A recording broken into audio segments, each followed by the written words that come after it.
రేపటి నుంచి నవరాత్రులు కదా, సో అందుకని పువ్వులు అన్నీ తీసి పెట్టుకుంటున్నాను.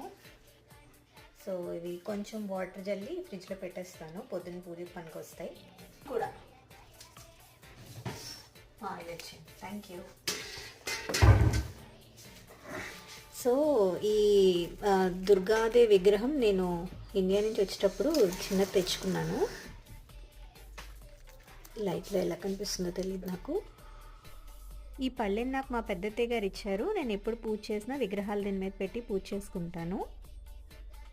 అండ్ దీన్ని ఏమంటారో నాకు తెలీదు, ఇది విగ్రహం వెనకాతలు పెడుతూ ఉంటారు కదా, ఇది కూడా మా పెద్దత్తయ్య గారే ఇచ్చారు. లాస్ట్ ఇయర్ మా మావయ్య గారు ఆస్ట్రేలియా వచ్చినప్పుడు ఆయన చేతి పంపించారు. సో ఇలా అన్నీ ముందు రోజు సర్ది పెట్టుకున్నాను. ఇక్కడ వాష్ చేసి పెట్టేశాను పొద్దున్నకి. వీడియో లైక్ చేయడం మర్చిపోవద్దు.